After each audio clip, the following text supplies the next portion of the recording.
So this is Senior Master Coordinator Bob Ferguson, and it is my pleasure to have with me new Shaklee Master Coordinator Julie Beanstra from Port Colborne, Ontario. I've asked Julie just to give us a sense of her background. Julie has an incredible health story and a little bit about what she did to become a Master Coordinator and what it feels like to have a really successful network marketing business. So Julie, thank you for joining us. You're welcome. Thank you so much for having me on. I really love sharing my story, and I would say to people, I am totally, absolutely not tooting my own horn, because whenever I share my story, I almost want to pinch myself just because I can hardly believe where I am now, considering where I started. I was not your typical candidate that you would have looked at me and said, "Oh, there's a future master coordinator."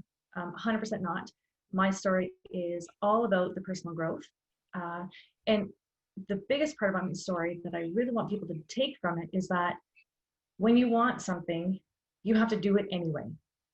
And so I always say to my new people, it doesn't matter if you feel like it or not. I homeschool 3 of my kids, and I'm always saying to them almost every day, I don't care if you don't want to do it, you have to do it anyway.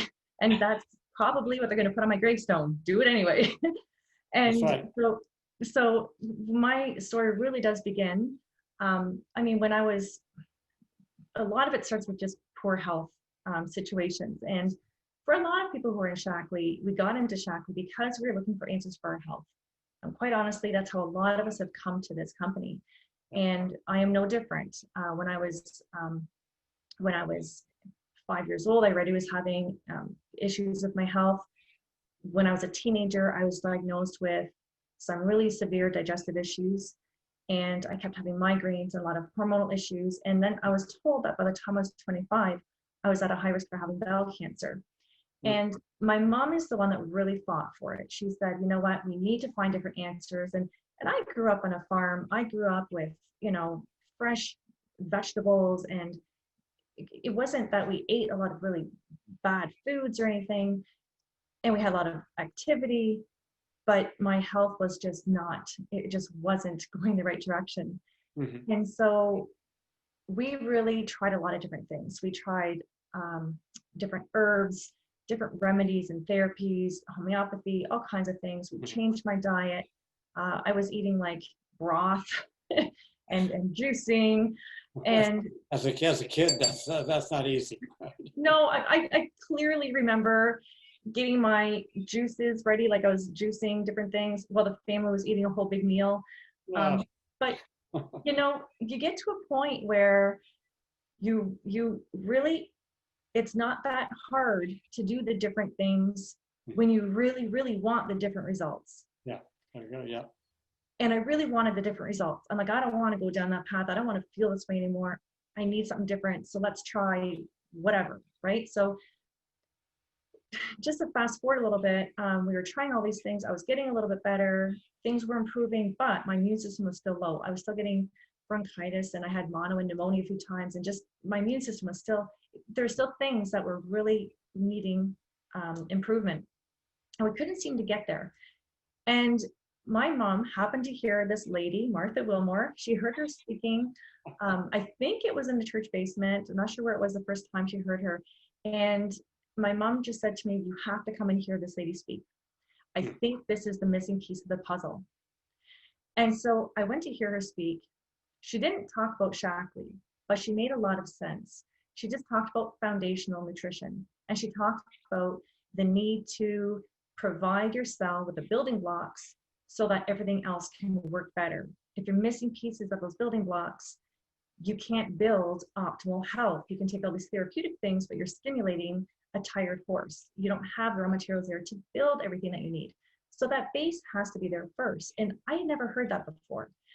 And then also she talked about not challenging the system, with chemical cleaners, whatnot. Well, I grew up in a Dutch household, and we used Vim and Old Dutch, and it had to be clean. So I was like, smell clean, right? Very clean. And so I'm like, I don't know if these cleaners, these green things are going to work so well. I mean, this was over, 20 years ago. So it wasn't the big rage that it is today. And so I I really was resistant to the idea of switching brands because I didn't like that it was kind of presented as, these are the best. And as soon as someone says to me, these are the best, my back goes up. Yeah. Because I'm like, what makes you the best? Everybody says you're the best, prove it. I'm just like, every company's going to say what's going to make their company look good. So going with a certain brand, I was very resistant to.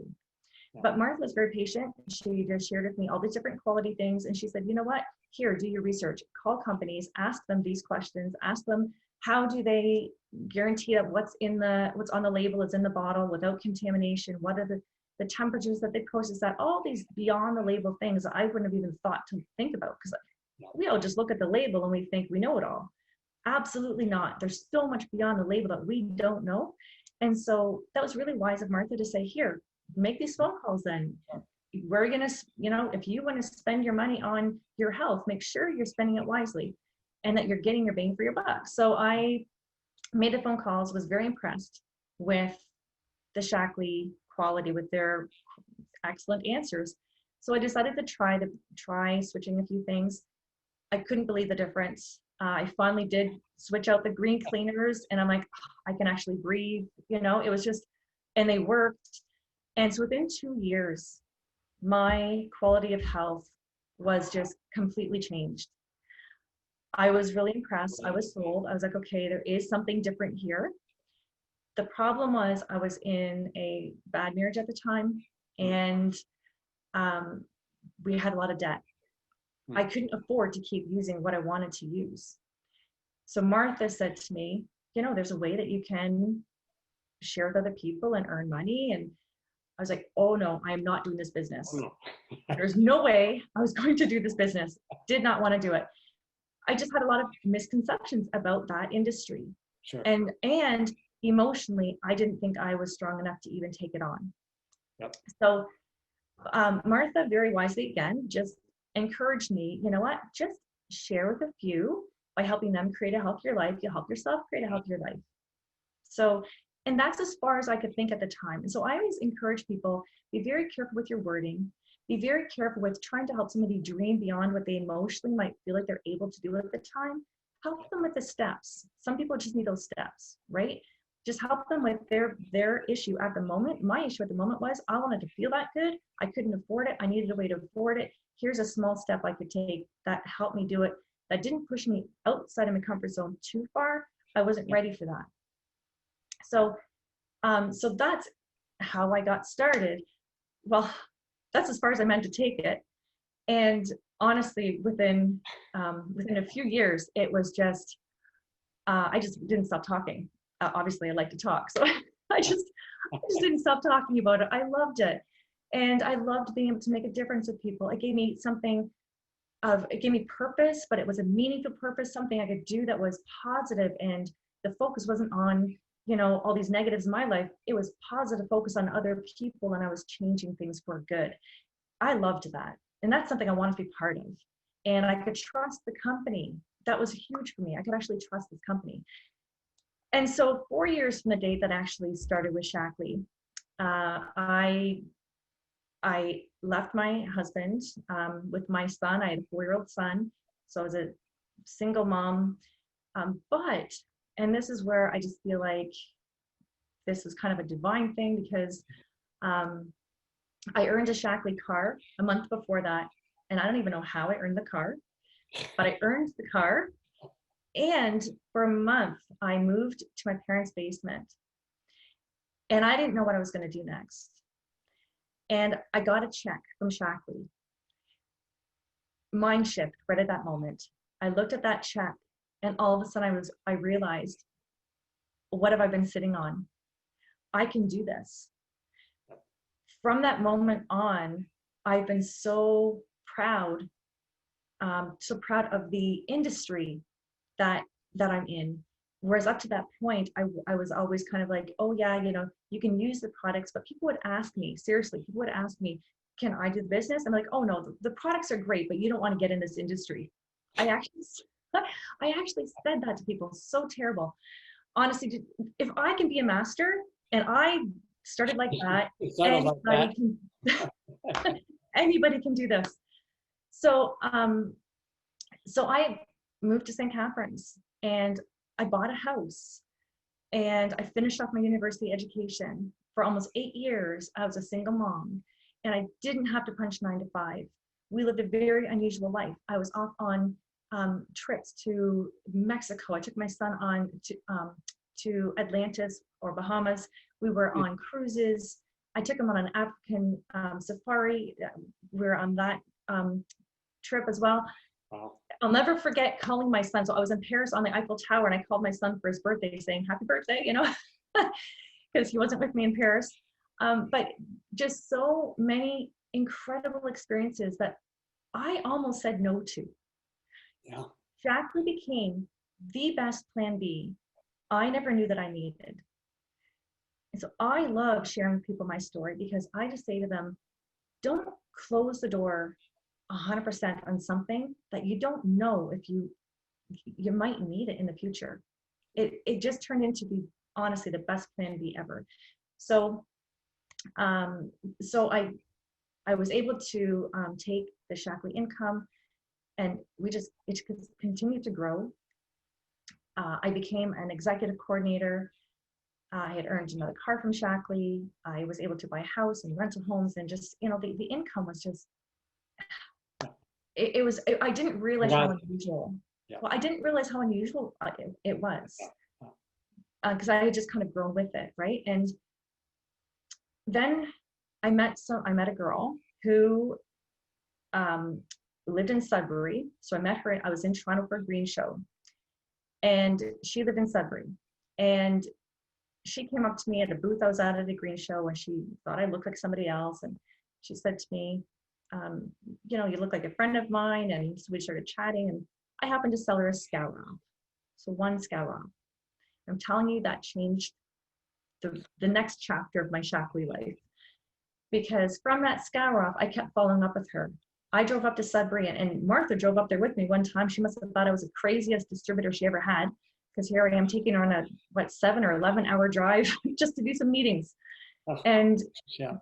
But we did it. We didn't do Zoom back then. And so we did it. And not like we felt like it, but you do it anyways. And from that, this girl who was in Sudbury had a friend who was in Winnipeg. And she said, I want to share this with my friend in Winnipeg. So I hopped on a Zoom with her friend in Winnipeg. We did an opportunity presentation. It was not really Zoom. It was a different kind of a call then, but, and that happened to be Tasha Starr. And so from that, another whole big, strong leg developed on the team. And I learned a lot from Tasha because she grew very fast. She was very focused. And I always joke about this, and I hope it doesn't offend anybody, but she became a master coordinator. And I was, at that point, a senior key. And I thought, okay, so you don't have to have gray hair to be master coordinator. What am I waiting for? But quite honestly. Good point there, good point. Yes, quite honestly though, I was also very comfortable. I was comfortable in my life. I was not pushing myself anymore because I was comfortable in my lifestyle. We had a lot of great experiences. The income was good.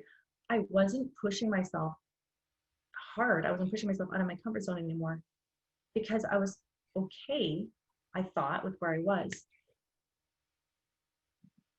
Come March of this year, all of a sudden, things changed.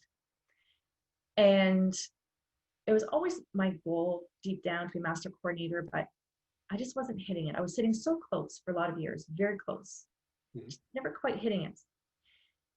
March of 2020, all of a sudden, everybody was buying Shackley because everybody wanted the quality nutrition. Yeah, right. And suddenly people's jobs were unstable. And so I had people reaching out to me, asking me, can I join your team? How do you do this? So all of a sudden I had interest in the business and things were just going and the numbers were there.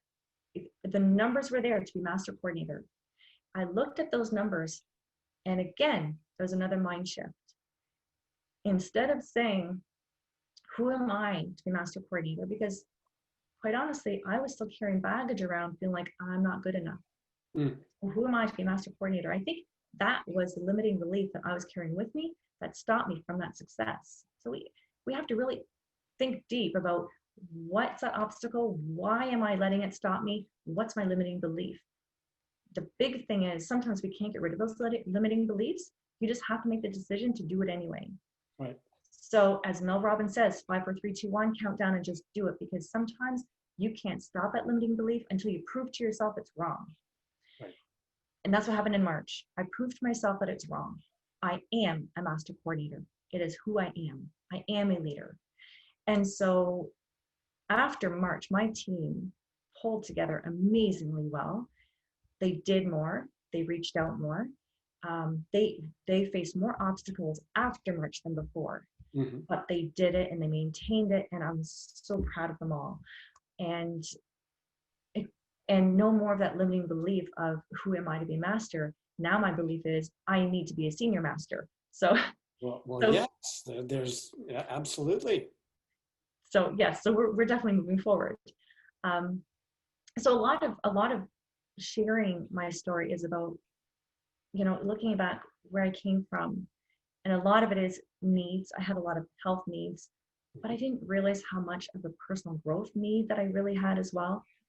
And that's probably one of my favorite things about the Shakti business is what it gives to people to help you live more, do more, be more. You don't have to live in somebody's box. You don't have to punch 9 to 5 for somebody. I love what this business has given us. I get to homeschool my kids. We don't have the financial stresses. I don't have the stresses of having to run after somebody else's schedule. We can pick up and do homeschooling at the park if we want to. Like, it's a very portable life, and I love it. So I missed in my story, actually, I got remarried. So after 8 years of being a single mom, I did get remarried. We had 3 kids in 3 years, and I was always the mom at convention with a baby for a few years. So, Love it. but so one of the things that I really love sharing with people, though, a real takeaway is living by principle or preference. And growing up on the farm, we really learned about how to live by principle. And that's the whole idea of when you have to get something done, whether you like it or not, do it anyway. Don't overthink it. Yep. And so when you live by principle, you know what your priorities are. You know what you have to get done. You know what's not going to distract you. You are very laser focused on that thing, that one thing. When you live by preference, you just kind of fly by the seat of your pants, hoping that the bread lands butter side up, and you do things when it feels good. You will not have success in Shakti if you're doing it by preference whenever it feels good. You have to do this business consistently, diligently.